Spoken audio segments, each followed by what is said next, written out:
The vanishing case that terrified investigators. The first call landed at 9:12 p.m. on a drizzly Thursday along Highway 22, where the road slips past the dark water of Detroit Lake and into the timber that locals simply call the Ridge. The caller's voice was steady, then it wasn't. "My name is Evan Mercer," he said, breath shallow like he'd just jogged. "I pulled over at the mile marker with the broken green sign, the one with the bullet holes. There's... Hold on," Static hissed. A soft scrape, like a jacket sleeve, brushed against the phone. "There's someone in the trees. They're not moving right. They're not walking, they're not." The line crackled, then went silent for 3 long seconds. When the dispatcher asked him to repeat, Evan said, "Quieter. If I don't answer in a minute, please send someone. Please hurry."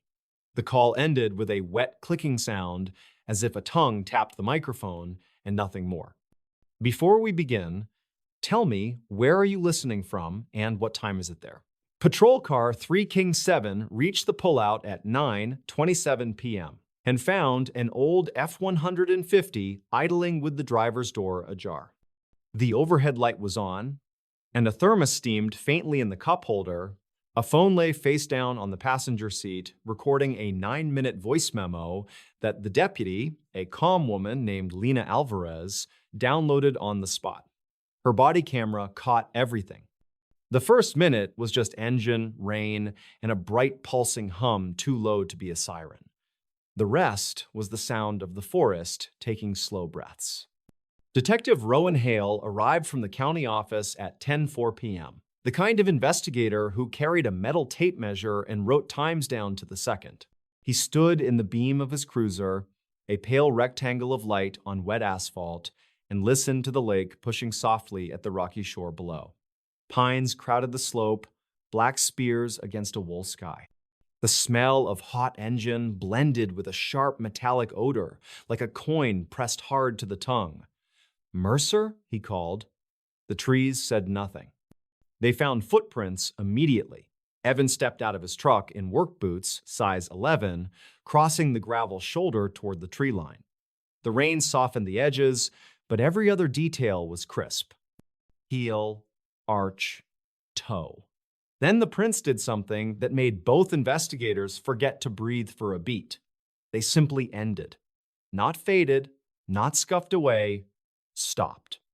The last print lay in the gravel mid-stride, the tiny stones within it undisturbed, as if the boot had pressed into powder that wasn't there, lifted, and left no next step. "Could be," he hopped, Deputy Alvarez whispered, not believing it. "Where to?" Hale said, and lifted his flashlight. The beam scanned the wet trunks. 10 feet in, a birch peeled a silver ribbon of bark. Farther back, the forest went so dark, the light seemed to fall into it. No dragging marks, no sliding mud, no impression of knees or hands, just the last step and the next step missing. At 10:22 p.m., the tow truck driver, a night owl named Beasley, who moved like he was always recovering from the last thing he saw, holstered his gloves and crossed himself when he looked at the prints. He said it without looking at the woods. "This place eats things." The search started by 11.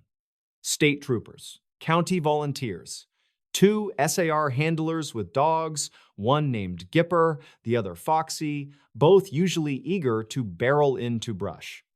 They took one sniff of the air and sat. Not frightened exactly, braced, as if whatever their noses told them was both confusing and beneath their notice. When the handlers coaxed them forward, the dogs went a few yards into the trees, stopped at the last footprint, and stared at a point 3 feet above the ground, tails flat, heads tilted in the same uncanny angle as if they were listening to something no one else could hear. At 12:17 a.m., a deputy radioed a report of dim white lights flickering deeper in the trees. Hale and Alvarez pushed in to check. What they found was stranger than flashlights. 3 lengths of mylar, the kind used for emergency blankets, were snagged high on branches and rustled as the wind shifted.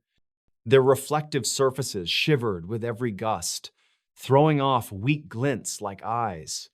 But there were no footprints beneath the trees they hung from, no sign anyone had climbed to place them. Hale measured the height with his stick. The lowest strip was more than 10 feet up. They set a perimeter anyway. They marked the last print with a yellow tent labeled A. The truck was taken back to the county lot by 1:05 a.m. Its cabin still warm, its radio presets set to classic rock, and a local AM station that would rattle with a sports talk show at noon. A coffee receipt in the cup holder said 8. 41 Pendemen, Cedar Mart, 2 miles east in the town of Gray Ridge. Population stitched together by the mill and the lake. The cashier on duty, a college kid named Jude, remembered Evan saying he needed caffeine for the drive back to Salem. He remembered Evan glancing toward the door as if someone had just passed by the glass.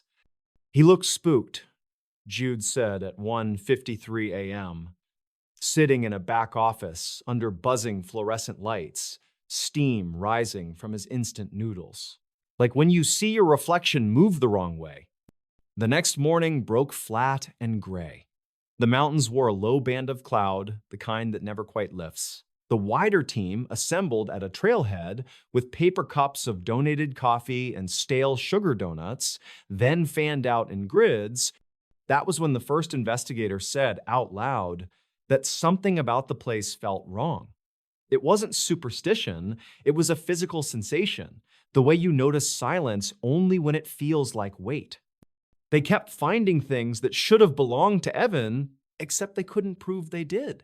A key on a ring with no car fob wedged in moss. A strip of duct tape stuck to a rock, perfectly smooth as if it had never touched anything.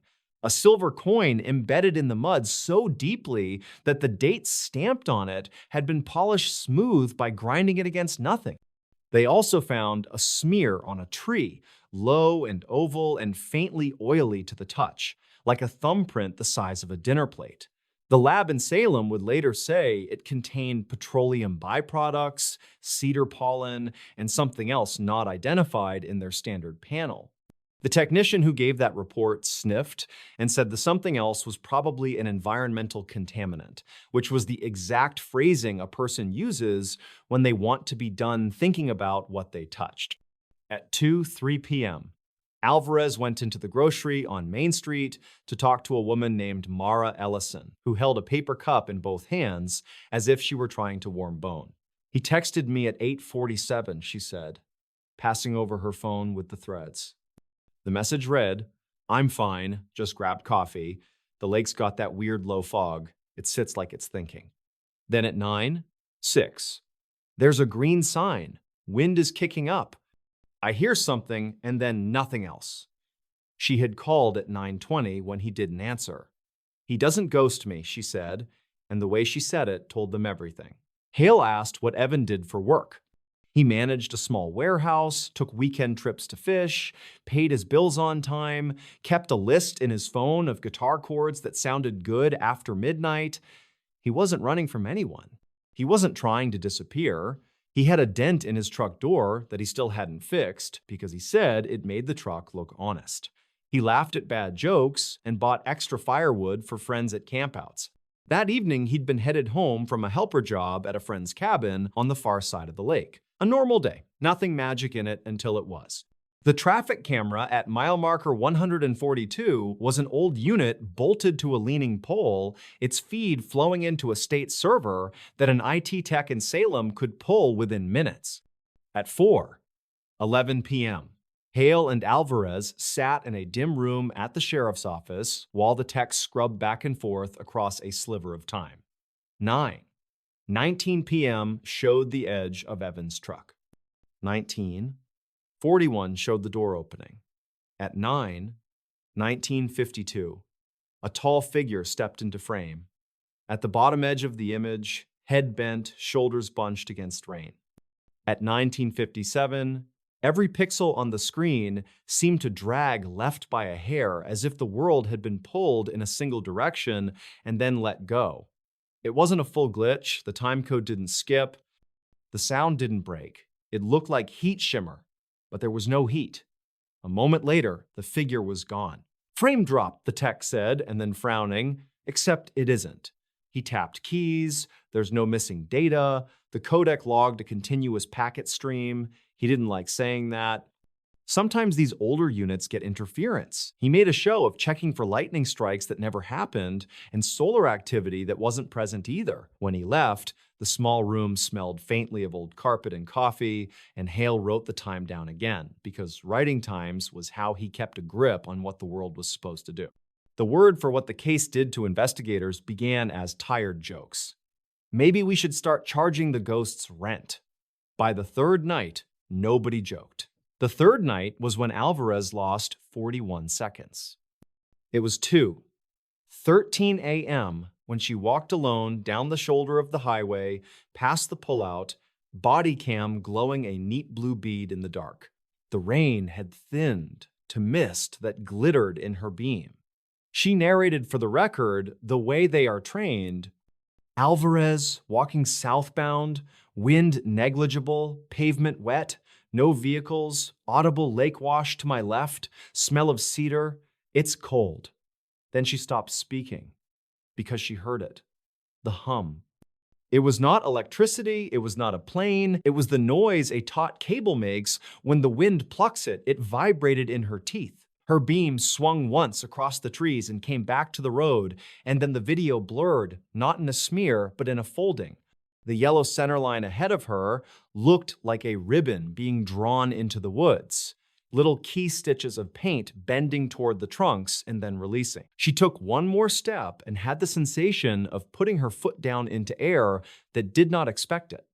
The video never cut, the timestamp never jumped, but her voice, steadily narrating, was gone for 41 full seconds, replaced by soft rooftops of sound like waves falling over a gravel bar. When the sound of her voice returned, she was saying, "No, I'm good, I'm right here," and her breath was hitching.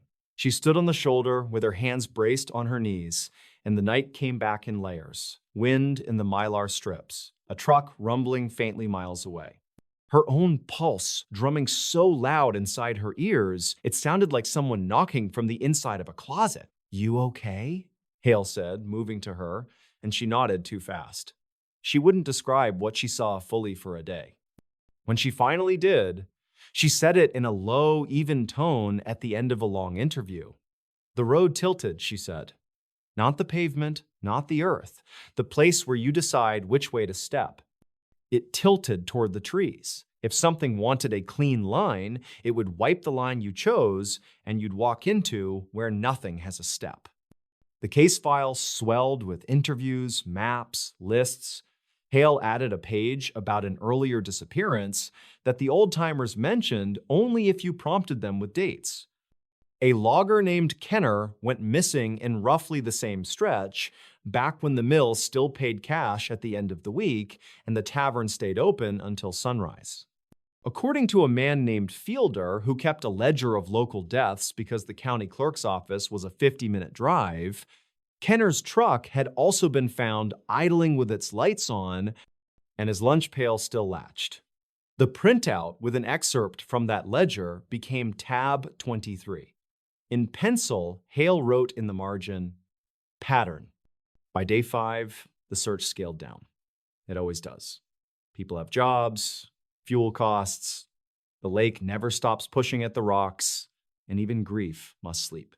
Yet every night at 2-something in the morning, the AM band on the radio at the sheriff's office shivered into a non-signal, a dead station that rattled. When you turn the dial through it, the numbers 739 seemed to whisper past in sequence 3 or 4 times. Not a full voice, just a cadence. The repairs crew came in and tightened everything, and the sound came back anyway. Then, a small thing that got under everyone's skin. A janitor named Ruth found the chain from Evan's keyring lying on the tile in the hallway outside the evidence room one morning when she came in a few minutes before sunrise. It was the cheap kind of chain made of tiny balls. It had a small kink in it that Mara later said she recognized, and the link that would have held a fob was bent, as if someone had tried and failed to add a key in a hurry. The inventory log showed the keyring inside the sealed bag inside the locked cabinet.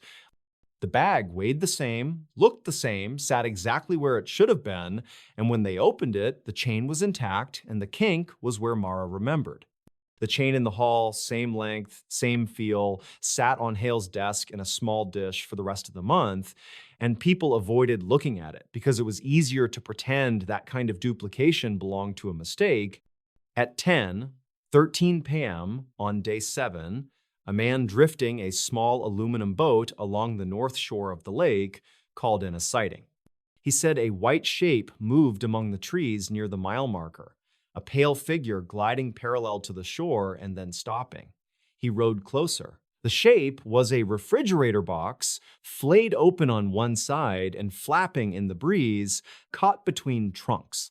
When officers hauled it out, they found the inside lined with, of all things, pages from a guitar chord book glued into a collage of E minor and D7 and A4. Every page split and overlapped so that none of the chords formed a full diagram. The paper was dry. Hale wrote the time down anyway. He did not say anything about the list in Evan's phone of chords he liked after midnight. Night 9 was when it turned personal enough to break the last of the gallows humor. Hale woke in his room at the Cedar Motor Lodge at 2:16 a.m. to the soft hum. It vibrated the window glass.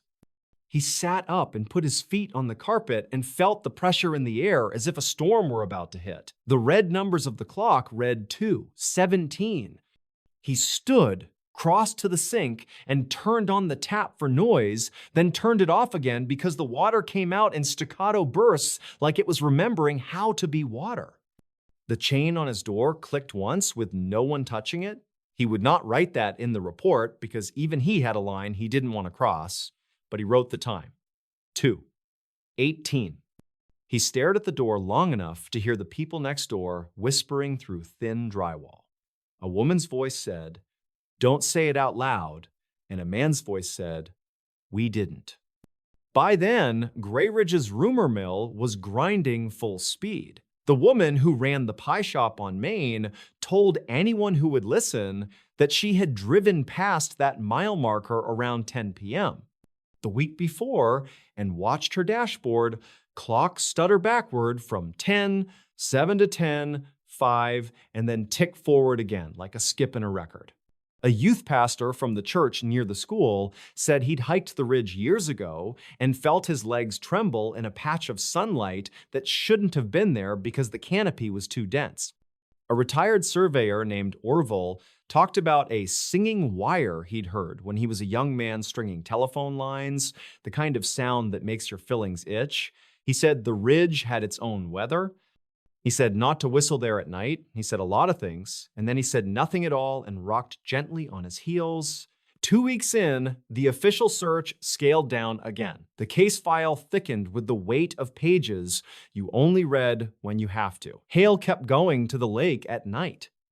He wore the same heavy jacket, ate the same vending machine granola bar, and wrote times as if each time could anchor a thing that didn't want to be held. At 1:59 a.m. On one of those nights, he measured the distance from the last print to the first tree 3 times and got 3 different numbers. Not different by much, by 1.5 inches, by 2 inches, by 9/16. The kind of differences that make you double-check your hands. He measured a length of rope along the shoulder, 250 feet, and when he rolled it back up, his hands were shaking so badly that the rope slipped, and he had to start again. When he measured it the second time, it was missing 11 inches. He cut a new piece from a fresh spool and measured again. 250 feet on the nose. He did not put the 11-inch short rope in the evidence room. He kept it in his trunk because he didn't want to know what the evidence room would do with it. On a quiet afternoon in the 3rd week, the county received a voicemail stamped with the date of the night Evan vanished and delivered by the network 3 weeks late. The message came to Mara's phone first, then was forwarded to the sheriff. It was short, wind in a speaker, the sound of a shoe scuffing gravel. A man's voice, breathless but not panicked, saying, "Do not step or you cannot hear your feet." and then a singular knock, as if a knuckle had tapped an empty wooden box. The line ended on a small intake of breath, cut clean. The carrier said towers sometimes backlog, messages sometimes float in the system, and there was nothing more they could explain. At 3:23 p.m., one day, a volunteer named Naomi Pike, who wrote about strange disappearances for a small website and had the polite eyes of someone who knows when she's not wanted, brought photocopies of old news clippings about the lake before it became the lake. Down Valley communities flooded. Whole stands of trees drowned when the dam closed and the water rose. Stoves and fence posts and tomato cages at the bottom of a mild, cold sea. One article quoted an older ranger, long dead now, muttering on record that the ridge made compasses slow. Naomi handed everything over without flourish and went back to her rental car. Her taillights glowed red against the rain as she pulled away, then dissolved into gray. The same afternoon, the state tech sent an email about the traffic camera feed saying he'd found tiny backlog in the buffer at 19 that night. A few extra kilobytes whispering through the stream. Nothing meaningful. Just noise. Harmless, he wrote. Artifact of packet repair. He added a smiley face. When Hale read that line, he stood abruptly, walked outside into the wind, and stood under the bare flagpole until the wind cut his eyes and he felt calmer. There were more calls at night. A man who swore he saw a figure standing in the shallow wash at the lake's edge looking out at the black water. Both hands raised like he was warming them over a fire no one else could see. A pair of night fishermen who heard a voice say hello from just behind them and then repeat it in a lower octave, as if two throats had learned the word together.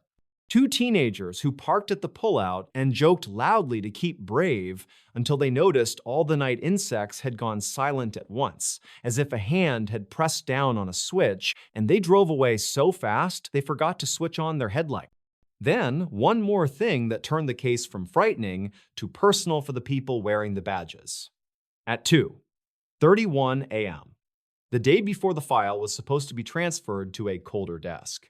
Alvarez was typing up a supplemental when her monitor blinked black and came back with a blinking cursor inside a blank report she had not opened. The cursor jumped on its own.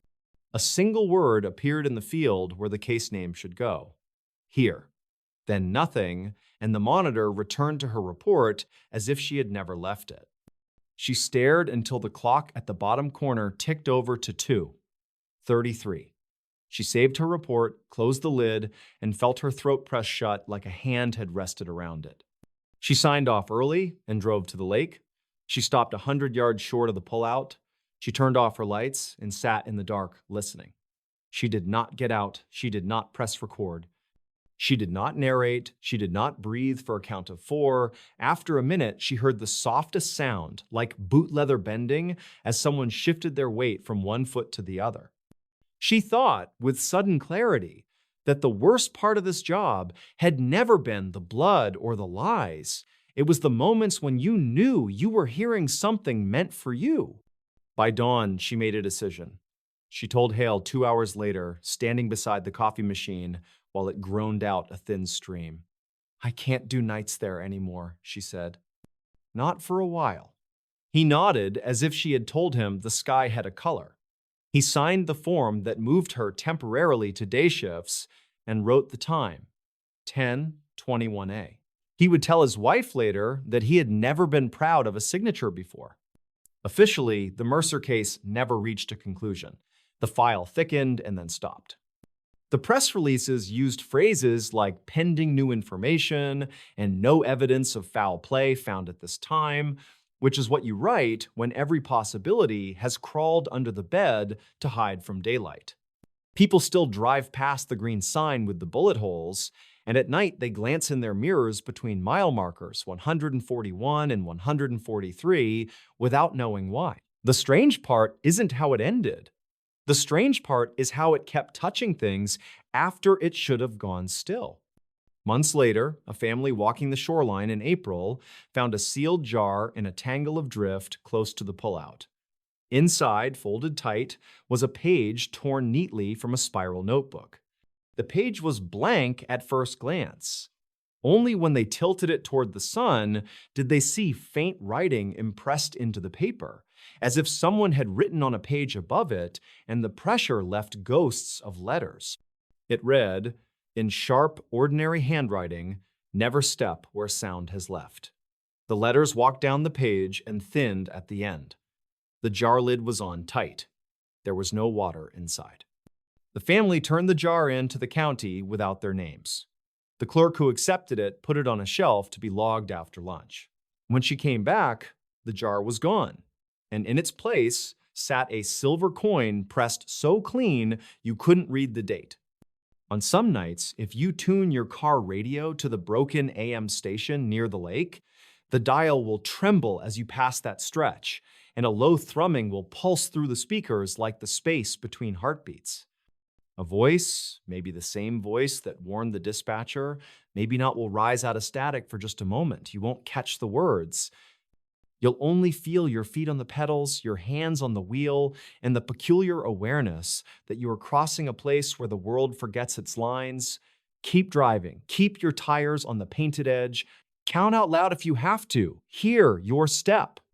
And if you stop, if you ease onto the gravel and lower your window and listen, the night will offer you the gentle wash of the lake, the whisper of wind through fir needles, and that thin cable hum plucked by nothing human.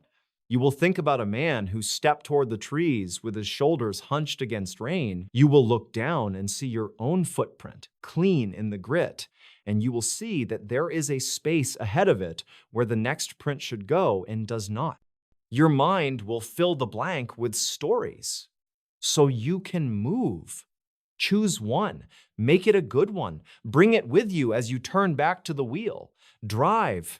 The ridge will watch you leave and fold the sound of your engine carefully away, as if it has been saving a quiet place for it all along. Some cases terrified because of what they show you.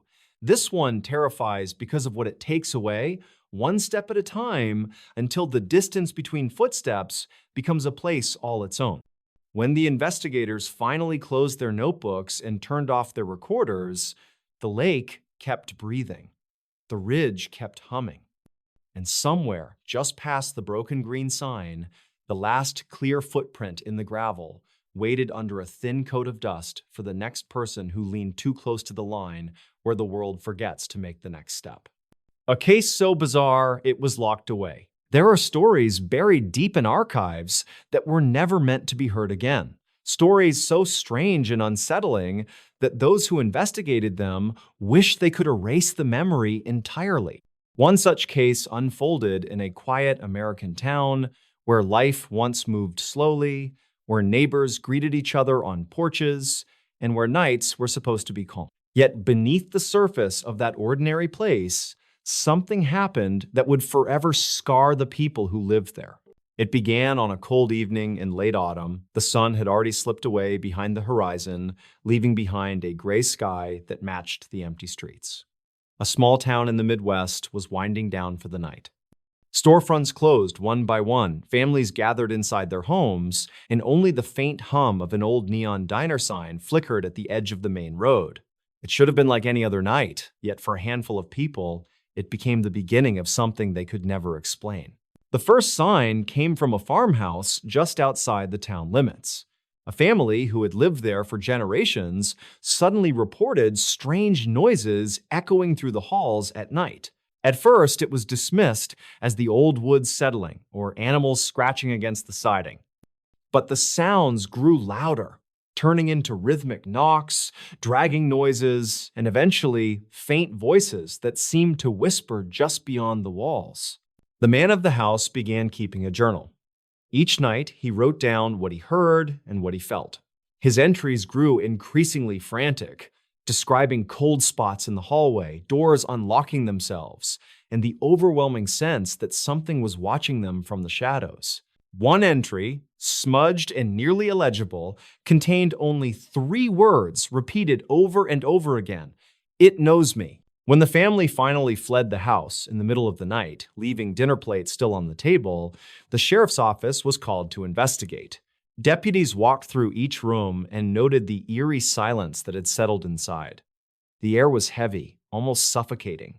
In one upstairs bedroom, an officer swore he heard a voice call his name even though no one else was in the room. The men laughed it off at first, but unease followed them out the door. Over the weeks that followed, the farmhouse became a place of whispered rumors. Teenagers dared each other to drive by, but few would stop. The windows always looked darker than they should have, even in daylight. Then, something happened that forced the case into the open. A pair of hunters, passing through the woods near the farmhouse at dawn, stumbled across something buried beneath a thin layer of dirt and leaves. It wasn't an animal, nor was it something that should have been there at all. It was a box. An old wooden box, nailed shut, covered in strange symbols burned into the surface. The hunters, thinking it was some kind of buried stash, pried it open with a knife. Inside, wrapped in brittle fabric, were dozens of photographs. The pictures were black and white, worn from time, yet each showed scenes that twisted the stomach. Empty rooms, broken furniture. A woman standing in the corner, her face blurred, her arms bent at impossible angles. The last photograph showed the very farmhouse itself, long before the current family had lived there. In the picture, the windows were all dark, except for one where a pale figure stood staring out. The hunters turned the box over to the sheriff, who immediately brought in state investigators. The farmhouse was searched again, this time with far more caution. Hidden in the basement behind a false wall, they found evidence that no one could explain. Strange markings carved into the stone foundation, jars filled with unrecognizable substances, and a chair bolted to the floor with restraints attached to the arms. What disturbed the investigators most was a ledger resting on a shelf, its pages filled with names, dates, and cryptic notes about rituals. Some entries were crossed out, others unfinished. The final page contained nothing but a shaky sentence written in red ink. "Do not open what was buried." The sheriff tried to keep the findings quiet, but words spread through town like wildfire. Panic set in. People who had once brushed off the stories now avoided the farmhouse entirely. As the investigation continued, more unsettling details emerged. Records showed that decades earlier, a string of disappearances had plagued the area, though most cases were dismissed or forgotten. The missing had one thing in common: they had all lived within walking distance of that farmhouse. Families had moved away, hoping to escape whatever curse lingered there. Somehow, the house remained, sold over and over again, until the latest family unknowingly stepped into its shadow. Officers who worked the case reported nightmares after spending time inside. Some described hearing scratching noises long after leaving. One deputy refused to return to the property after claiming he saw a shadow move across the ceiling, though there was no one upstairs. Another man, a state investigator, abruptly resigned after locking himself in the evidence room late at night, saying something had whispered through the vents. The box, the ledger, and the photographs were all collected as evidence, sealed inside the county archives. Yet even there, the items caused trouble. The clerk who cataloged the photographs swore the images changed slightly each time he looked at them, as though the blurred figure in the corner had shifted closer. Documents went missing, reports were shredded by mistake, and eventually, the entire file was labeled restricted access. Over time, the case was quietly forgotten by the public, buried under newer headlines. The farmhouse still stands, though its windows are boarded and its driveway is chained shut. Locals warn outsiders not to go near it, not because of trespassing laws, but because of what they believe still lingers inside. What makes the case so bizarre is not just the evidence, but the silence that followed. No official explanation was ever given. The state closed the file with a vague statement about unsubstantiated findings. But the officers who were there that autumn night remember. Some still refuse to talk about it, while others break into a cold sweat at the mention of the farmhouse. One retired deputy, when asked years later why the case had been locked away, simply shook his head and whispered, "Because it wasn't just a house, it was something else. And we should have never opened that box." Even now, the story circulates in hushed voices at diners and bars late at night. Some say the farmhouse is cursed. Others believe it was the site of something unspeakable that left a permanent stain on the land. Whatever the truth may be, one thing is certain. It was a case so disturbing, so bizarre, that those in charge made sure it would never see the light of day again. Yet locked away or not, the memory survives, carried by those who saw the evidence with their own eyes. And for anyone who dares to go near that old farmhouse, the warnings are always the same. Do not linger, do not go inside, and above all, never dig where the ground has already been disturbed. What they found in the abandoned car. It was a late afternoon in the middle of October when the wind carried that uneasy chill that always seems to come before nightfall. The highway was unusually quiet, with only the occasional truck roaring past and leaving behind the echo of its engine. Just off a stretch of road in rural Ohio, a highway patrol officer noticed something that didn't belong. Parked at the edge of the tree line, partially hidden by weeds and brush, was an old beat-up sedan. Its driver's side door was closed, but the angle of the car seemed wrong, as if it had rolled and come to a stop instead of being deliberately parked. Before we begin, tell me, where are you listening from and what time is it there? At first glance, it looked like just another abandoned vehicle. That stretch of highway had seen plenty of them cars left behind after accidents, stolen vehicles dumped and forgotten, or simply broken down machines waiting for a tow. But there was something unsettling about this one. The officer pulled his cruiser over and walked toward the car, gravel crunching beneath his boots. The sun was sinking low, and long shadows stretched across the asphalt, bleeding into the dark outline of the woods. The sedan's paint was peeling, its windows streaked with grime. He immediately noticed that the license plates had been removed. That alone was strange enough.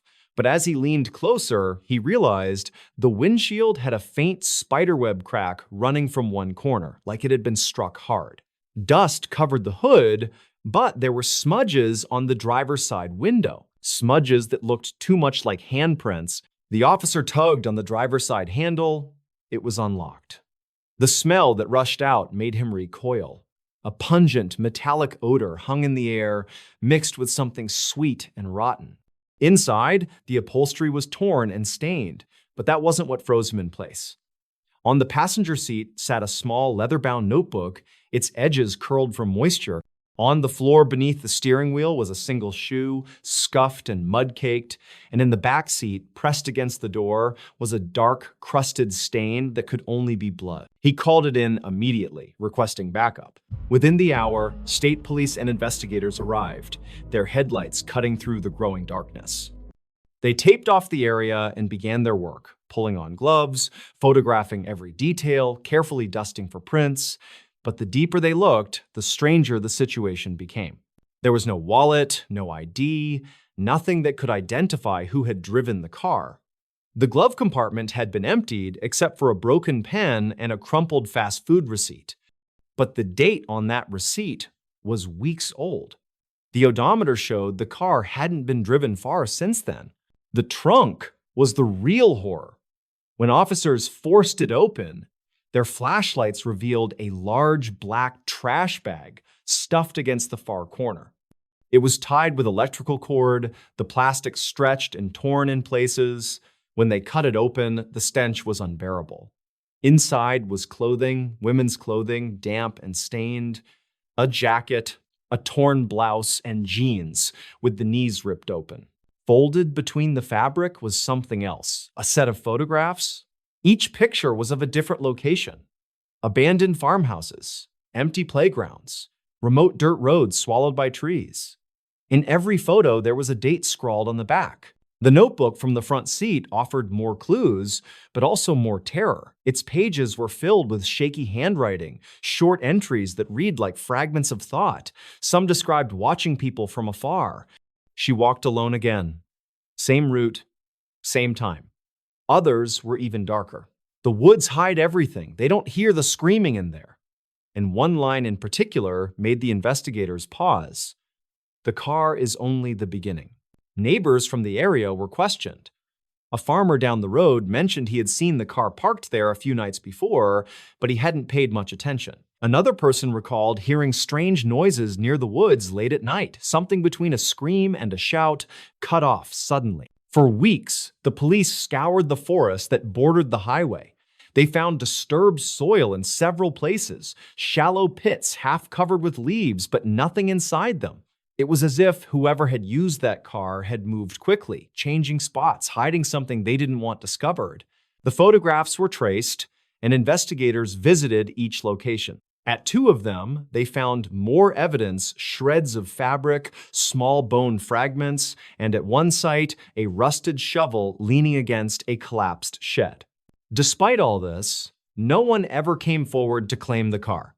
No missing person report matched the clothing found in the trunk. The shoe from the driver's side was never paired with an owner. The notebook, with its disturbing messages, offered no name, no signature, just page after page of unsettling thoughts that felt less like a journal and more like a record of stalking. The car was eventually towed to a secured lot, but even there, officers who had to process it described feeling uneasy. Some swore the smell of decay lingered no matter how much evidence had been removed.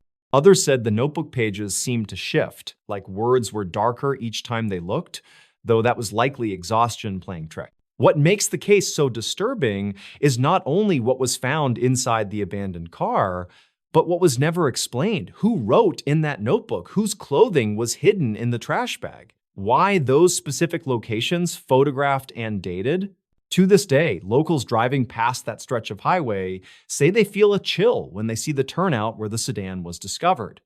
Some claim that on foggy nights, headlights catch a shadow moving near the trees, as if someone is still standing there watching. Others say it's just the imagination running wild after hearing the story. But one fact remains. The car appeared without warning, filled with evidence of something unspeakable, and then vanished into storage. No owner, no missing person tied to it, no answers. Only questions that continue to haunt anyone who has read the case file. And the notebook's final entry still echoes like a threat, written in uneven letters at the bottom of the last page. They won't find the rest. The strange death that defied all logic. It was late November in a quiet rural town in Virginia. The air carried the smell of burning wood from fireplaces, the skies darkened early, and long shadows stretched across the empty roads.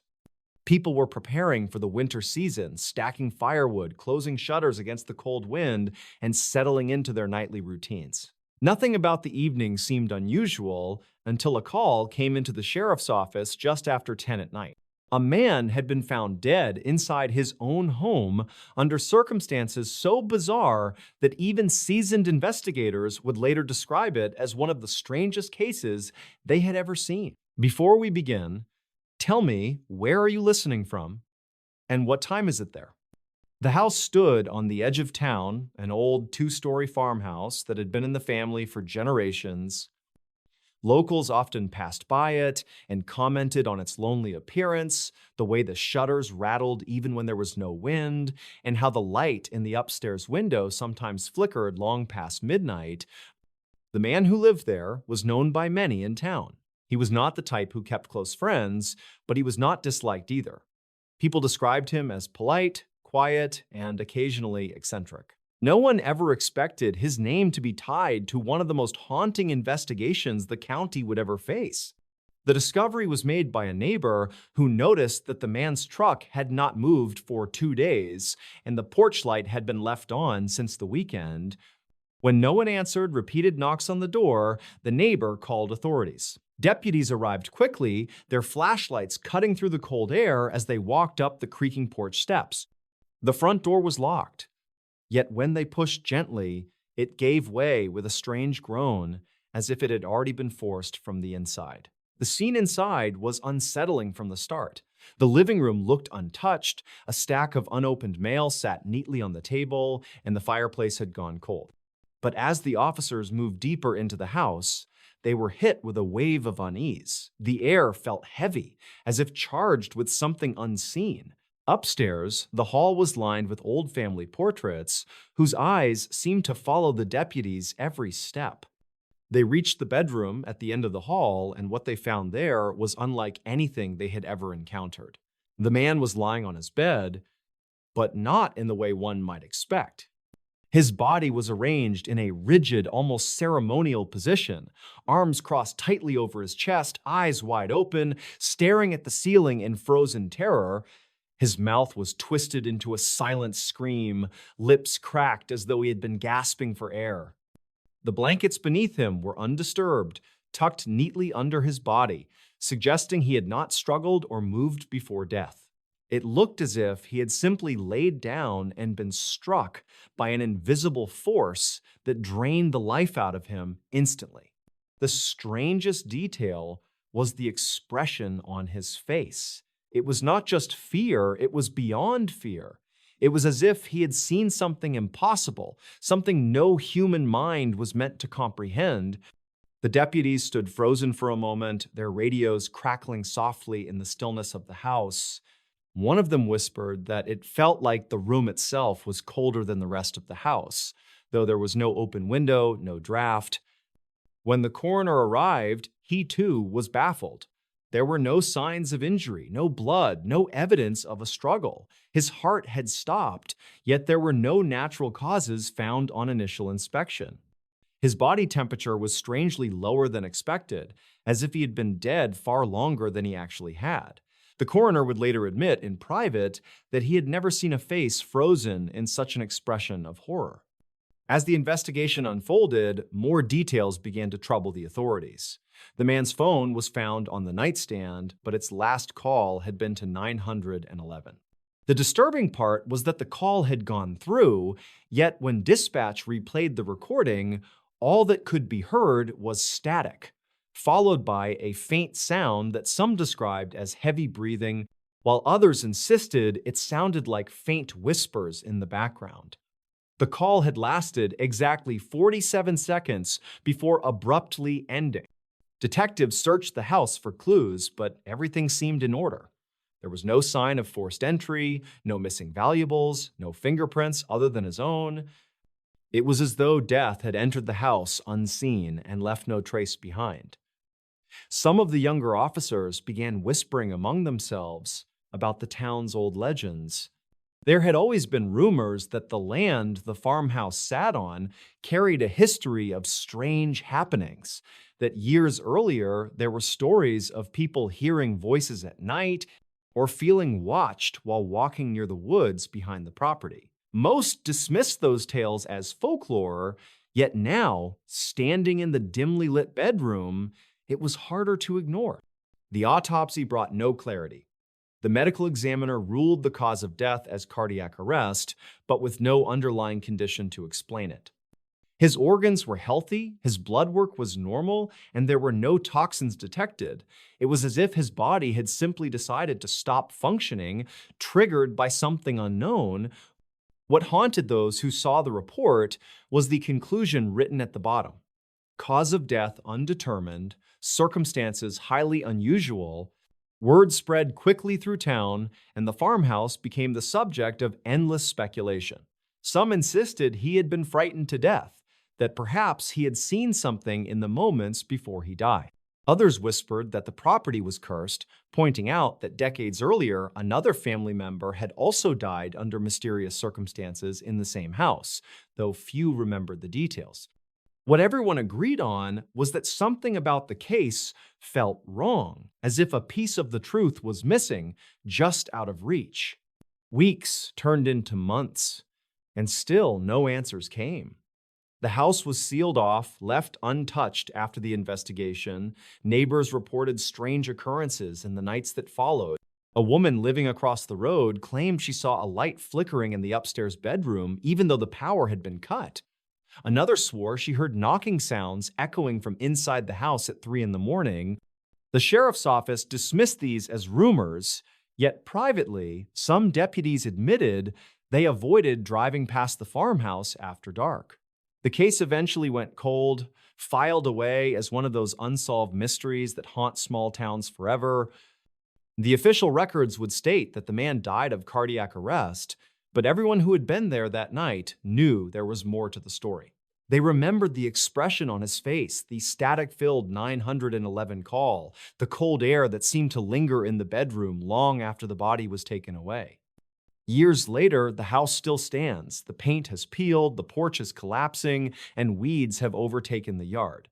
But at night, if you pass by on the empty road and glance toward the upstairs window, some say you can still see a faint figure lying on the bed, staring upward with eyes wide open, locked forever in that same unexplainable terror. The strange death that defied all logic has never been forgotten. It remains a story told in hushed tones at diners and around campfires, a reminder that sometimes the most unsettling horror is not what can be explained, but what cannot. And in that quiet Virginia town, the farmhouse continues to cast its long shadow, holding on to secrets that no one has been able to uncover. The mystery that drove detectives insane. It began on a gray October morning when the quiet town of Ashford, nestled deep in the hills of Pennsylvania, awoke to the kind of silence that feels unnatural, the kind of silence that makes you feel as though the world is holding its breath. The town was small, a place where neighbors knew each other's names, where the grocery clerk asked about your children, and where life moved at a pace that never felt rushed. But on that morning, when the air was heavy with fog and the streets glistened from a night of steady rain, the calm routine of the town was about to be torn apart. Before we begin, tell me, where are you listening from, and what time is it there? At exactly 7:42 a.m.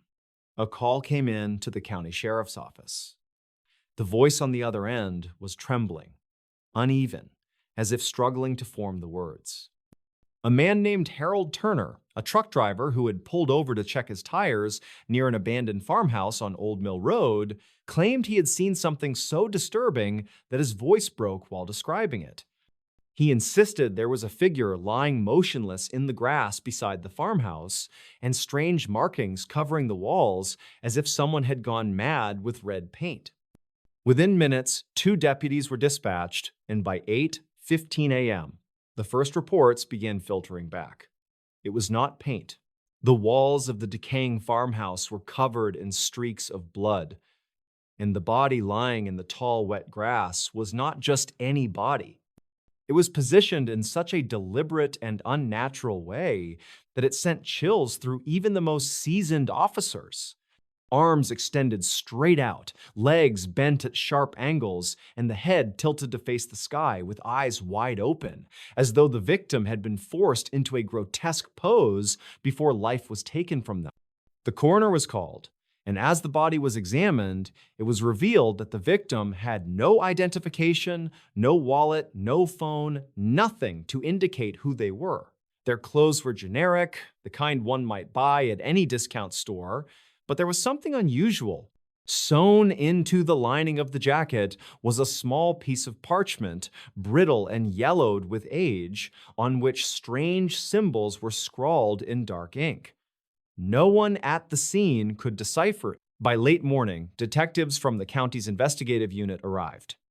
Among them was Detective Marshall, a man with 20 years on the force, known for his calm under pressure, and Detective Reeves, younger but sharp, with a reputation for connecting dots that others overlooked. As they stepped inside the farmhouse, both men felt something shift in their stomachs. The air was thick, damp, and filled with the sour smell of rot. The wooden floors creaked as though groaning under an unseen weight, and the blood smeared across the walls seemed to form patterns rather than random splatters. Reeves muttered under his breath, pointing at the largest smear on the far wall. It was not just blood, but a circle, crudely drawn, with jagged lines cutting through it like rays. Around it were smaller markings, symbols that matched the parchment hidden in the victim's coat. No fingerprints, no footprints, no signs of forced entry. Whoever had done this had moved with precision, leaving behind something that felt more like a message than a crime scene. Word of the discovery spread quickly, and soon the small town was drowning in rumor. Some whispered about cult activity, others about a drifter passing through, and some insisted it was something darker, something that could not be explained by rational means. The local newspaper printed a front-page story calling it "The Ritual on Old Mill Road," and overnight, fear rooted itself in the town's heart. The investigation deepened. The victims' fingerprints were run through every available database, but there was no match. Dental records revealed nothing. It was as though the person had never officially existed. And then, just as detectives were grappling with this void of information, another discovery was made. Exactly 1 week after the farmhouse incident, at the same time in the morning, another body appeared. This time on the steps of the old courthouse downtown, a place long abandoned and condemned, its windows shattered and its halls crawling with vines. Once again, the body was arranged in a twisted pose with a parchment hidden in the clothing. The symbols matched. The blood painted across the courthouse doors formed another strange pattern, different from the first, but equally deliberate. Detectives Marshall and Reeves felt the weight of something that was no longer a simple crime.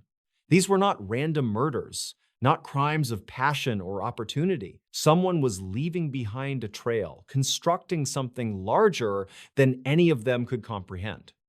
The two men pored over the parchments late into the night, spreading them across the desk under dim fluorescent lights. They called in experts from nearby universities, linguists, historians, even cryptographers. Each one studied the markings, and each one came back with the same unsettling response. The symbols did not belong to any known language, any known culture. They seemed invented, yet carried a strange logic of their own, as though designed to communicate something beyond human understanding. As the weeks passed, the murders continued. Every 7 days, like clockwork, another body appeared in another forgotten place around the county. An abandoned church, a railway tunnel, a shuttered motel on the edge of town. Always the same patterns, always the same symbols, always the same absence of identity in the victims, and always the same growing sense of dread among the investigators. Detective Marshall, who had once prided himself on rationality, began to lose sleep. He confessed to Reeves that he heard whispers at night, voices that seemed to come from nowhere, repeating words he could not understand.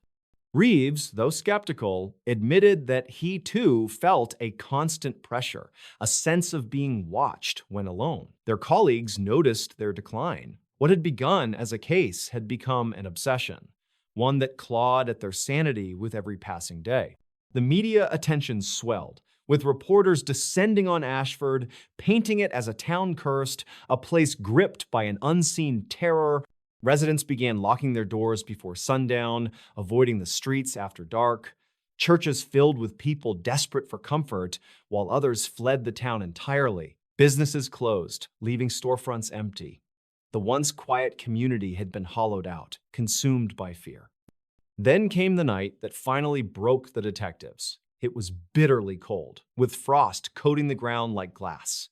A call came in at 3:17 a.m., reporting movement at the abandoned railway tunnel where one of the bodies had been found. Marshall and Reeves rushed to the scene, flashlights cutting through the icy darkness. As they stepped inside the tunnel, their beams illuminated something that stopped them cold.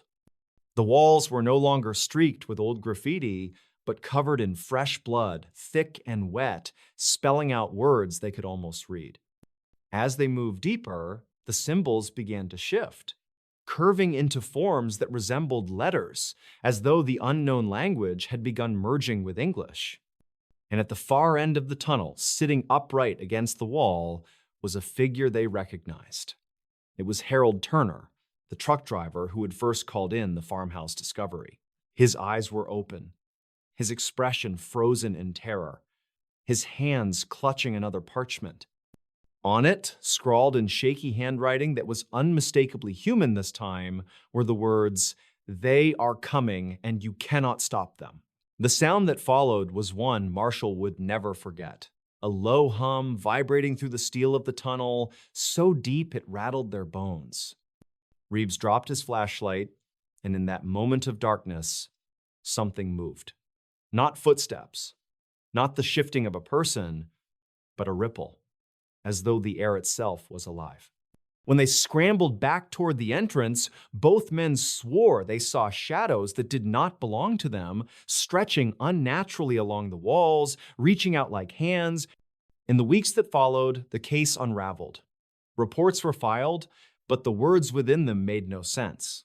Evidence vanished from storage, parchments crumbled to dust as though they had never existed. The higher authorities dismissed it all as hysteria, a town caught in the grip of collective fear. Detectives who had worked themselves to exhaustion and lost their grip on reality. Marshall resigned not long after, retreating to a cabin in the woods where no one could reach him. Reeves disappeared entirely, his apartment left unlocked, his belongings untouched, as though he had simply walked out and never returned. The murders stopped as abruptly as they had begun, leaving behind no answers, only scars.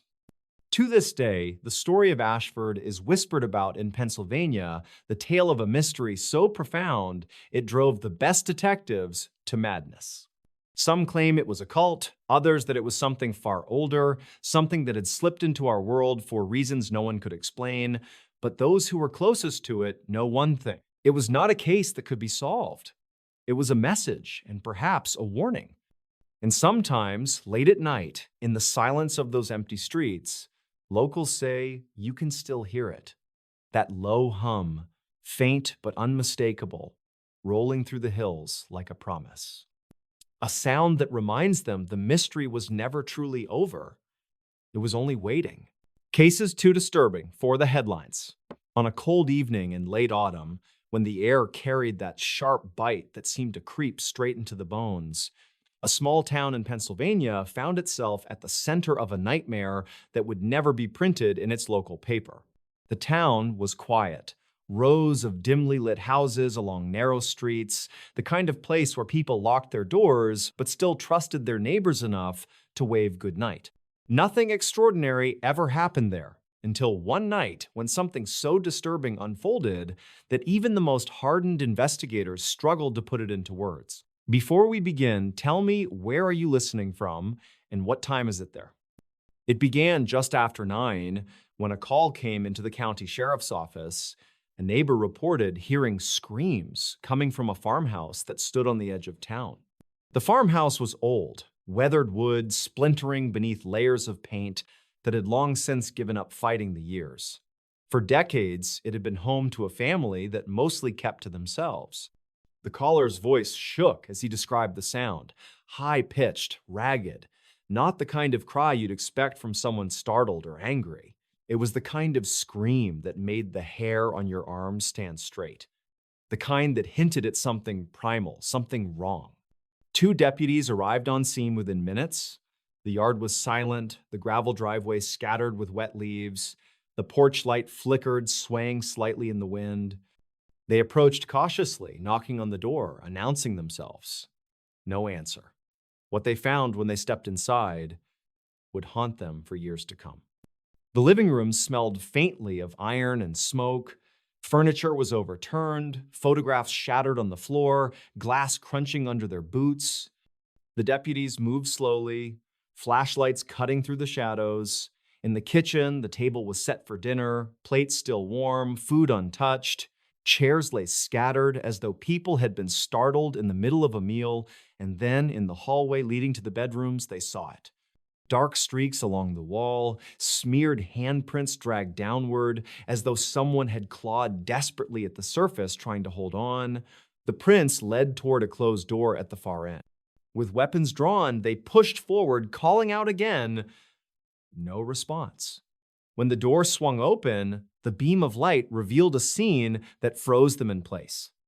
3 family members were there, lifeless, positioned in a way that was almost deliberate, as if staged. Eyes wide, mouths slightly open, their bodies placed side by side on the floor. Each one had marks around the wrists, as though bound at some point, but the restraints were gone. And the most chilling part, Each had the same expression of terror carved across their face, as though whatever they had seen in their final moments was far worse than the violence itself. The fourth member of the household, the youngest, was nowhere to be found. Search teams combed the fields behind the farmhouse, flashlights bobbing in the night, calling out her name. Hours passed with no trace. The woods felt oppressive, the air unnaturally still, broken only by the crunch of leaves beneath heavy boots. When dawn broke, investigators found a trail leading deeper into the trees, small footprints pressed into the damp earth, ending abruptly at a creek that wound its way through the forest. There, half buried in mud, was a single shoe. The child was never seen again. News outlets picked up whispers of the case, but details were scarce. The sheriff's office refused to release photographs, citing their disturbing nature. Local reporters who pressed too hard were warned off, told that some things were better left unsaid. The official story spoke only of a tragic incident, no specifics, no follow-up. To this day, the files remain sealed, stored in a cabinet deep within the county courthouse basement, marked with a single word across the folder: withheld. But that was only one case. Years later, hundreds of miles away, in a small town in Kentucky, another story unfolded that shared the same unnerving silence in its aftermath. It was late summer when a young couple driving home along a rural highway spotted something unusual. Just past midnight, headlights caught the figure of a man standing in the middle of the road. He didn't move, didn't flinch at the blaring horn. The couple swerved, heart pounding, pulling to the shoulder. When they looked back, the man was gone.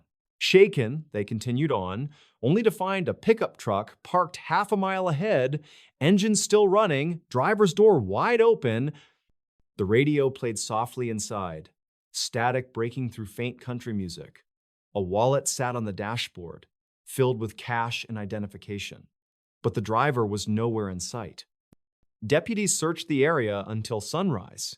In the nearby field, they found strange patterns carved into the grass, wide circles pressed flat, as if something massive had landed there. The missing man's footprints were scattered, moving in frantic directions before cutting off completely at the edge of one of the circles. No signs of struggle, no evidence of where he went. The case was quietly filed as a missing person. But investigators who had seen the scene spoke privately of something they couldn't explain. The story never reached the papers. There are dozens more hidden away in forgotten archives. In a small Illinois town, a family disappeared overnight, their house left perfectly intact, dinner dishes still in the sink, laundry folded neatly on the couch, even the family dog locked inside the bedroom, barking frantically when police entered. Every trace of the family was gone. No sign of forced entry, no struggle, just silence. Weeks of searching turned up nothing. Eventually, the house was sold, repainted, and passed to a new family. But neighbors whispered about lights flickering in the windows late at night, shadows moving when the house should have been empty. None of those reports were ever taken seriously. The official story vanished into silence. And in Oregon, a group of hikers stumbled across something they would never forget. Deep in the woods, miles from any trail, they found a clearing filled with dozens of animal bones arranged in intricate patterns.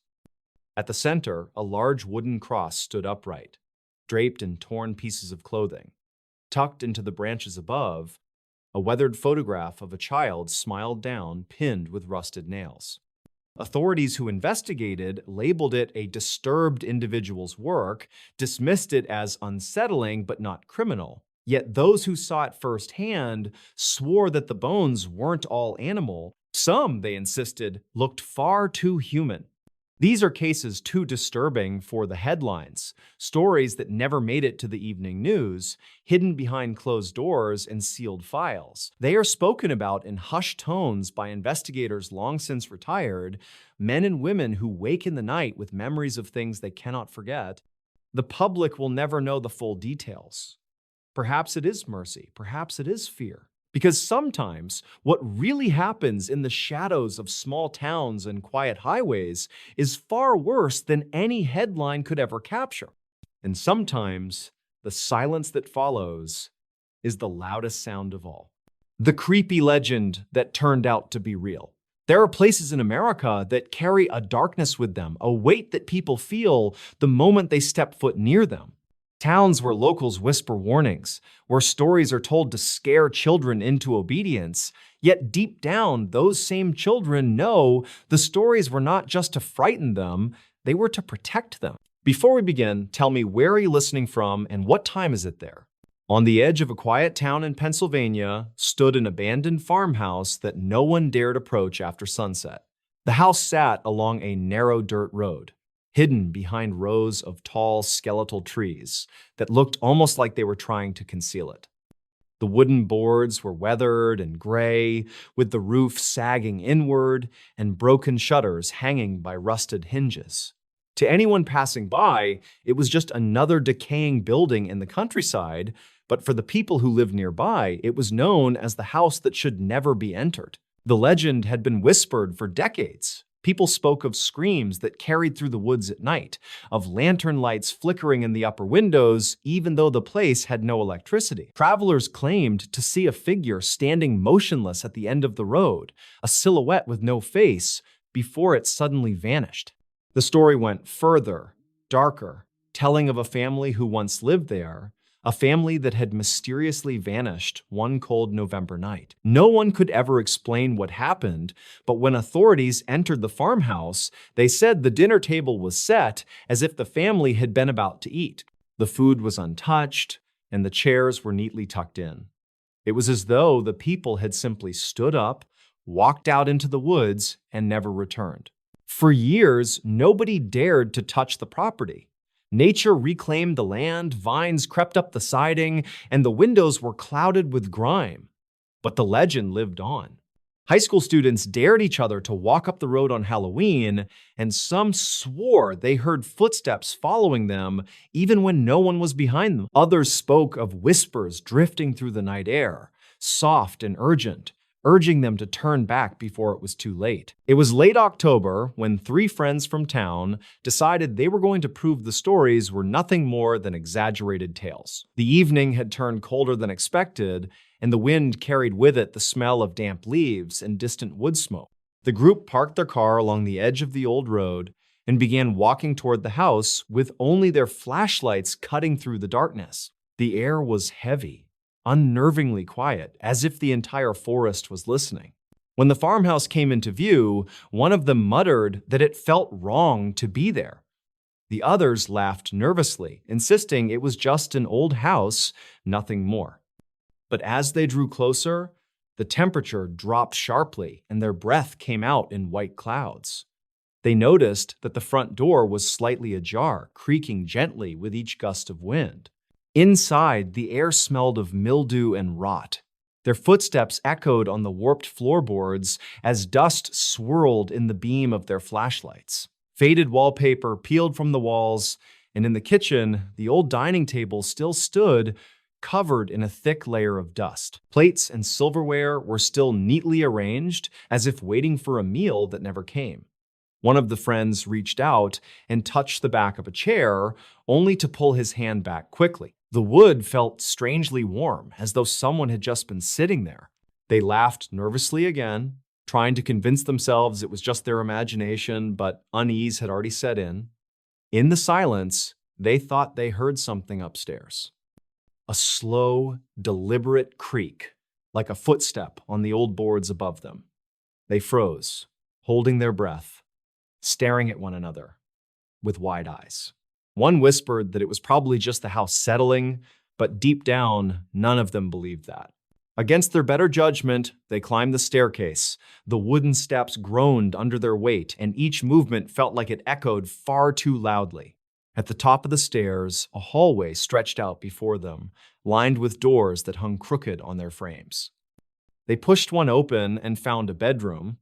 The bed still made, though the sheets were yellowed with age.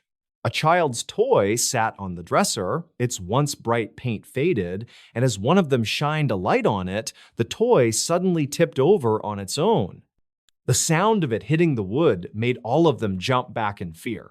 Another creak echoed from the far end of the hallway, and this time, it was unmistakable. Someone was walking. Slow, heavy steps, drawing closer. The air grew colder with every second. So cold, their fingers ached as they gripped their flashlights tighter. One of them whispered they should leave, but when they turned to head back, the staircase was no longer visible. The hallway seemed longer than before, stretched into darkness that hadn't been there moments earlier. Panic set in. They began moving quickly, trying door after door, but each room looked the same. A bed, a dresser, peeling wallpaper. It was as if the house was rearranging itself around them, refusing to let them out.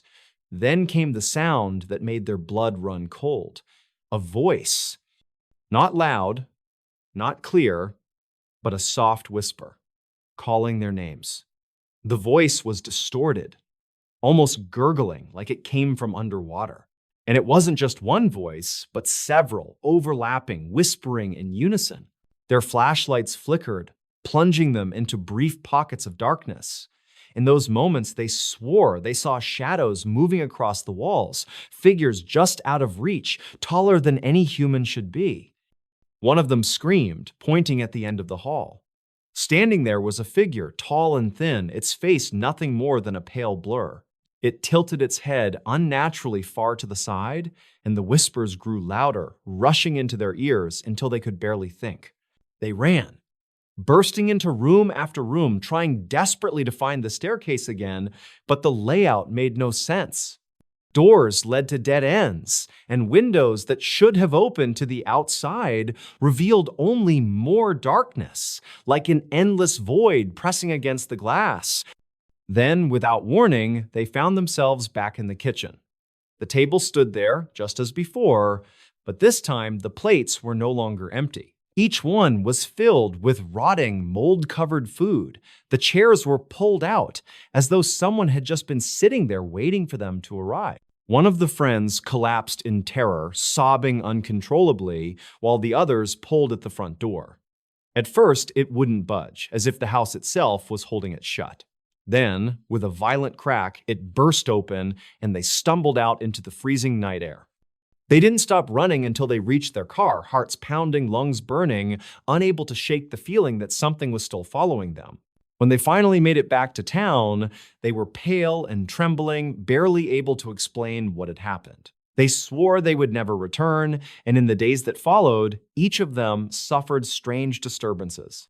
Footsteps in their homes at night, whispers in their ears when no one was there, and dreams of the faceless figure watching them from the shadow. Years later, people still avoid the farmhouse. The story of those three friends only added to the legend, fueling the warnings that locals passed down. Some say the house is a trap, built not to shelter a family, but to lure the living inside and keep them there forever. Others claim the family that vanished never truly left, that their restless spirits still wander the halls, whispering for company in the endless dark. What makes the legend truly terrifying is that it has never faded. New reports surface every so often. A hiker who got too close to the road swore he saw a lantern light flickering in the upstairs window. A driver passing by late at night claimed a figure stepped into the road and then disappeared into thin air. Some say if you stand outside the farmhouse at midnight, you can hear the sound of chairs scraping across the wooden floor, and if you don't leave immediately, you'll never walk out again. The farmhouse still stands, decaying but undefeated, as if time itself refuses to touch it.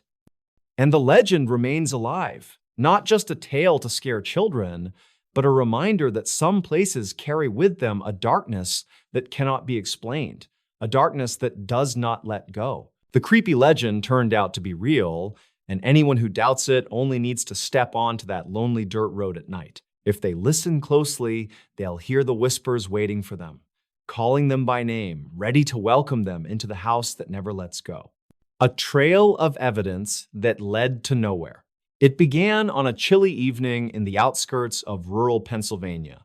The kind of evening where the air carried the scent of damp earth and the fog rolled low, hugging the ground like a shroud. A call came into the local sheriff's office just after sunset. A driver reported an abandoned pickup truck parked at an odd angle along a narrow country road. Its headlights were still on, casting pale beams into the trees. The engine had long gone cold, but the driver's side door was ajar. Deputies arrived quickly, their flashlights cutting through the mist. They found the truck exactly as reported. Inside were scattered belongings: a jacket, a half-empty thermos, a pair of work gloves, and on the passenger seat, a wallet with identification still inside. The keys dangled in the ignition, but the owner was nowhere to be seen. The search began that night. Locals, officers, and volunteers combed through the surrounding woods with lanterns, dogs, and voices echoing into the dark. For hours they called his name, their shouts swallowed by the thick forest. The only sounds that answered were the rustling leaves and the occasional distant cry of an owl. By midnight, nothing was found. The following morning, investigators returned. That's when they noticed something unusual. Just beyond the ditch, beside the road, pressed into the damp soil, were footprints. They led from the driver's side door into the trees. The prints were clear, steady at first, as though the person had walked calmly. The trail seemed straightforward, like it would lead to answers. But as the deputies followed, the tracks grew strange. A few yards into the woods, the prints changed direction suddenly, curving sharply to the left, deeper into the forest. Then they doubled back, overlapping on themselves. Investigators described it as though someone had been pacing or circling or perhaps lost. The ground was soft enough that impressions were easy to read, but after about 50 feet, the tracks stopped. Just stopped. No broken branches beyond that point. No drag marks. No further trail. It was as if the person had vanished into thin air. Detectives brought in tracking dogs. The animals picked up the scent near the truck, followed the same path into the woods, and then, just like the footprints, halted abruptly. The dogs whined, circled, confused, but couldn't push the trail any farther. It was as if the scent itself had dissolved. The case quickly drew attention. Reporters arrived, their vans parked on the roadside, cameras aimed at deputies pushing deeper into the trees. Families from nearby towns came to watch. Some offered help, others whispered about local legends. That forest, they said, had always carried a reputation. Strange lights had been spotted there at night, hunters had told stories of hearing voices when no one else was around, and decades earlier, an entire hunting cabin had burned down with no known cause. Days passed, and still no sign of the missing man. Then a clue appeared. About half a mile from where the footprints ended, a hiker stumbled upon something tangled in a bramble, a torn piece of fabric. Investigators matched it to the shirt the man had been wearing when last seen. It was weather-stained, ripped as though snagged in the brush, but there was no blood, no evidence of a struggle, just cloth, caught on thorns. Another search was launched from that spot. Volunteers lined shoulder to shoulder, sweeping the woods. They found more oddities. A boot print deep in the mud, but only one, not a pair. A cigarette lighter sitting neatly on a moss-covered log, though the man wasn't known to smoke. And strangest of all, a small trail of coins, scattered in a line through the leaves. Quarters, dimes, pennies, each one spaced a few feet apart, leading nowhere. Investigators picked them up carefully, bagged them, but they provided no answers. At night, search teams swore they heard things. A deputy later admitted he felt watched while combing the woods, as though eyes tracked him between the trees. One volunteer quit after only an hour, shaken, saying he'd heard a low humming sound that moved around him in the dark. Another claimed to have seen a faint light flicker between the trunks, like a lantern swaying, but when he ran toward it, nothing was there. The trail of evidence became more baffling with each discovery. Items appeared that belonged to the missing man, but scattered across strange distances.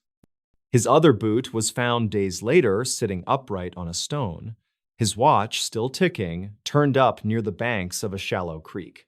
But no body, no clear struggle, no explanation of how the man had moved or been moved through the forest. Some officers believed foul play was involved, though no suspects were ever identified. Others whispered about something less explainable. The townsfolk leaned heavily into superstition, murmuring about the woods being cursed. Months dragged on. Evidence piled up, but always led to another dead end. Each clue raised more questions. How did his belongings keep appearing in places search teams had already covered? Why did the footprints and scent stop so abruptly? Who or what was moving through the trees at night when officers swore they heard voices just out of reach? Eventually, the official search was scaled back, reporters left, the crowds disappeared, and the case grew cold. The family clung to hope, but no remains were ever found.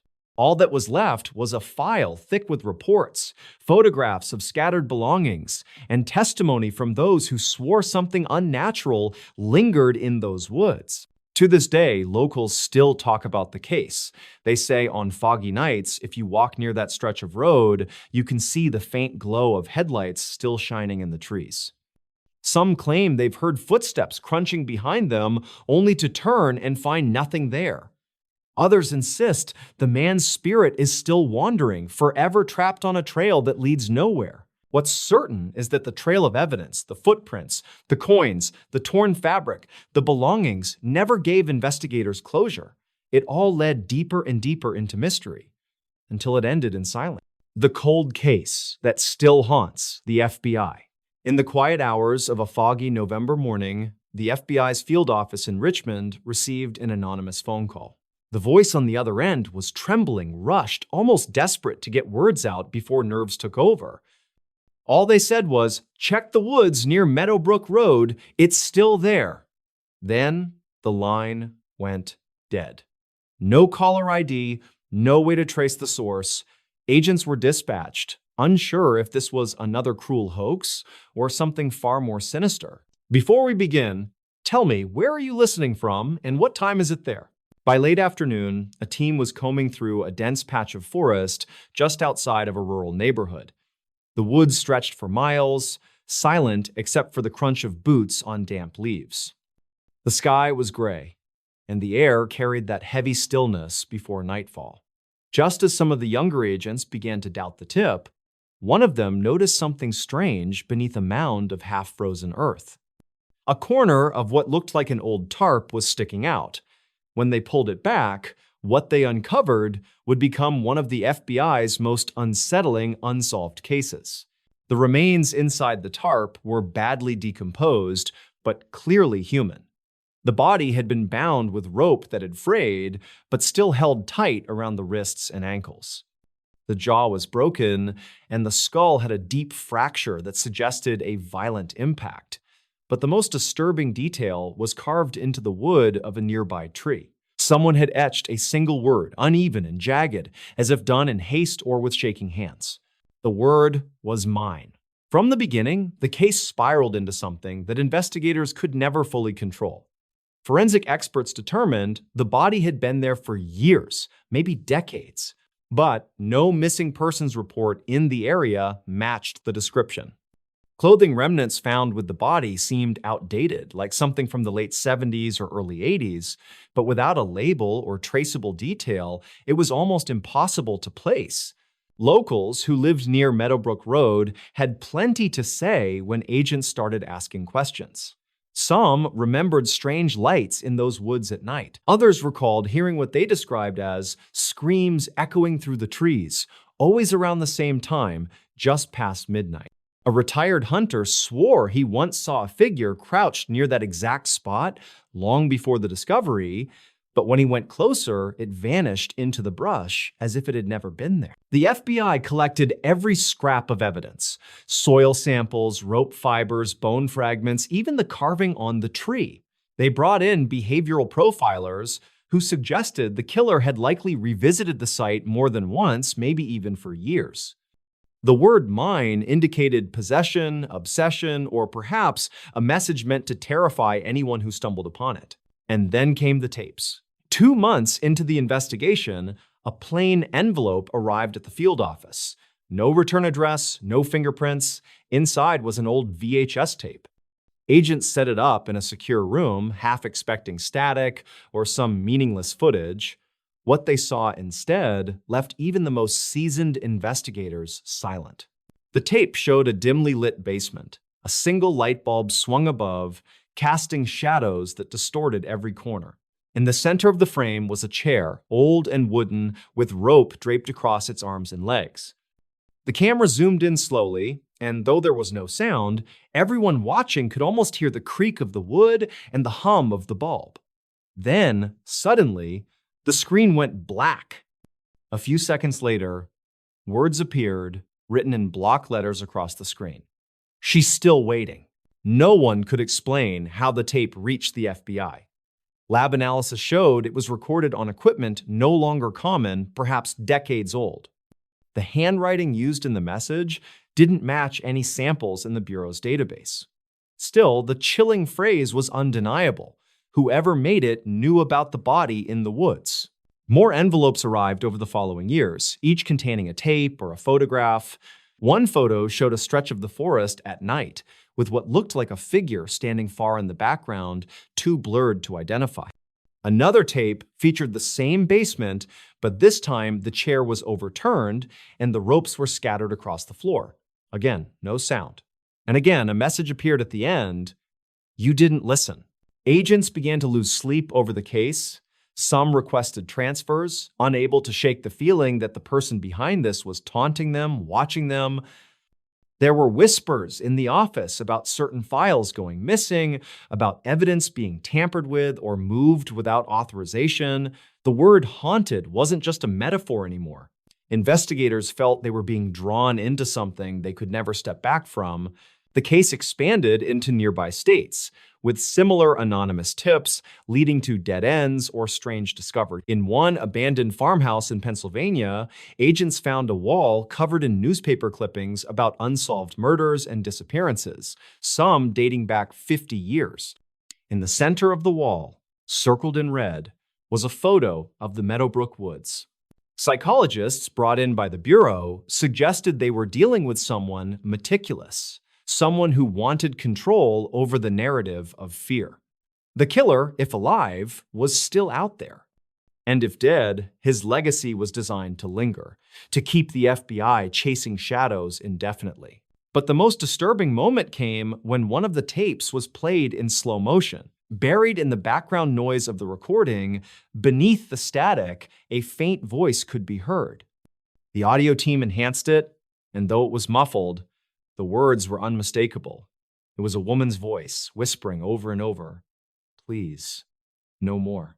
The Bureau locked those tapes away, sealed in an evidence vault with restricted access. To this day, only a handful of people have seen them. The official files remain classified, but the story still circulates among agents late at night, when the halls of the office are quiet. Some claim the case was cursed from the start. Others believe it was never about solving a murder, but about becoming part of the game the killer designed. Every so often, even now, another envelope appears. No fingerprints, no DNA, no traceable marks.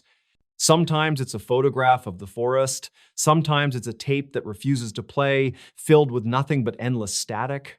But each delivery always arrives with the same phrase scrawled across the package in black ink: "Mine." And that is why, among the countless unsolved cases in FBI archives, this one continues to linger. Not just because of what was found in the woods, but because of the sense that the case isn't truly over. That somewhere out there, the person responsible is still watching, still sending reminders, still pulling strings from the shadows. Even the agents who've retired, long since removed from the case, say they sometimes find things at their doorsteps. A small piece of rope, a torn scrap of tarp, a single photograph of trees in the dark. They know what it means. They don't talk about it publicly, but among themselves, they admit the same thing. This isn't just an unsolved murder. It's a haunting that refuses to fade. A cold case that doesn't just sit in the archives collecting dust, but one that continues to breathe, to follow, to remind. A cold case that still haunts the FBI. When a town woke up to a nightmare, it began on a quiet Sunday morning in a small town tucked between rolling hills and winding country roads. The air was still, the sky pale gray, and a light mist clung to the edges of the fields. Most people were still asleep, their windows dark, their houses silent. But by the time the sun rose higher, no one in that town would ever feel safe again. The first sign that something was terribly wrong came at dawn. A mail carrier driving along the main street noticed that nearly every door to the shops and houses stood wide open.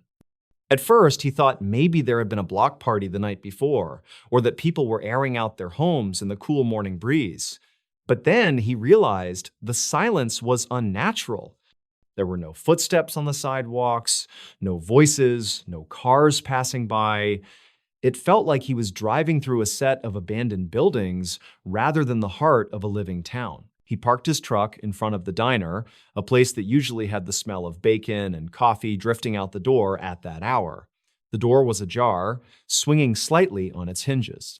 Inside, plates of food sat untouched on tables, coffee still steaming in half-filled cups, chairs pushed back as if people had left in a hurry, but there was no one inside, not a single sound. By 7 in the morning, word spread quickly. Families waking up on the outskirts of town drove into the center, only to find the same thing: stores unlocked, lights buzzing overhead, radios playing faint static, but no people. The sheriff arrived shortly after, called by a dozen frantic phone calls, his cruiser pulling into the empty main street. He tried to stay calm, telling people it could be a power issue, a gas leak, maybe even a prank, but he couldn't explain the details: why purses, wallets, and shoes had been left behind, why hot food sat uneaten, why every clock seemed to have stopped at exactly 2:14 in the morning. At 8 a.m., the town was buzzing with confusion. Families gathered together, some crying, some refusing to step foot into the center. A few of the men decided to search the streets more thoroughly. They went into the barber shop, the pharmacy, the small movie theater. Everywhere they looked, the story was the same places, frozen in time, abandoned in the middle of the night, as if hundreds of people had simply stood up and walked away in unison. When they reached the church, they found the pews empty, but hymnals scattered across the floor.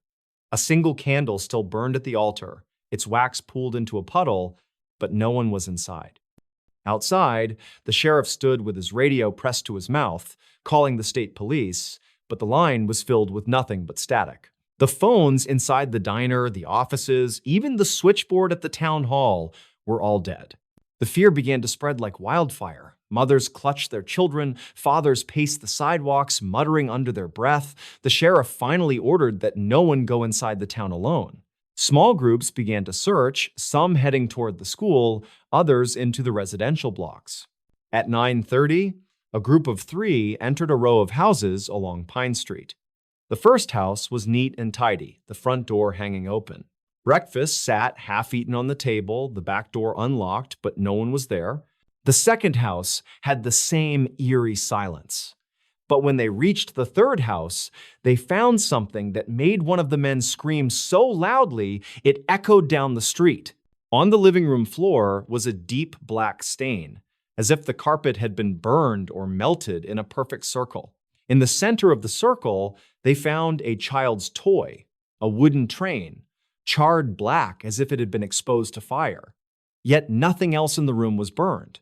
The walls, the furniture, even the magazines on the coffee table were untouched. The men ran back outside, pale and shaking, telling everyone what they had seen. Panic broke out. Some people wanted to leave immediately, to drive as far as they could, but when they tried, they discovered something even worse. Every road leading out of the town was blocked.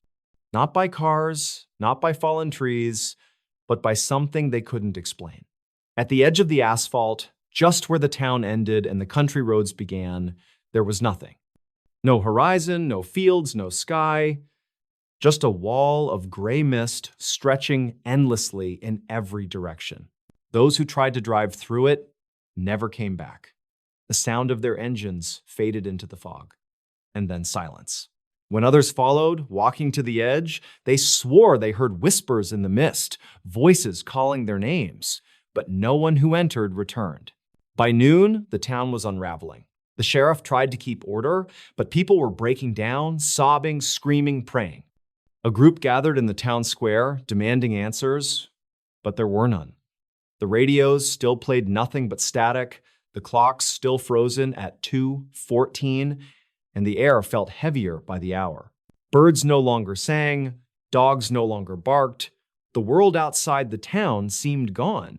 That night, those who remained huddled together inside the high school gymnasium, pushing desks and chairs against the doors as if that would keep whatever was out there from coming in. The lights flickered, the air smelled faintly of smoke, and every so often, someone swore they heard footsteps echoing down the empty halls. At exactly 2:14 a.m., the lights went out. The gymnasium plunged into darkness. The screaming began almost instantly, people shouting for their children, stumbling in the dark. And then, over the chaos, came a sound no one could mistake. It was the toll of a church bell, slow, deep, ringing through the night, though no one was left to ring it. When the lights finally flickered back on, several people were gone. Their sleeping bags still warm, their shoes still at their feet, but they were nowhere to be found. The sheriff's face turned pale as chalk. He could no longer offer explanations, no longer pretend this was something that could be solved. Whatever was happening was beyond reason. Over the next 2 nights, the pattern continued. At 2:14 a.m., the power died, the bell tolled, and more people vanished.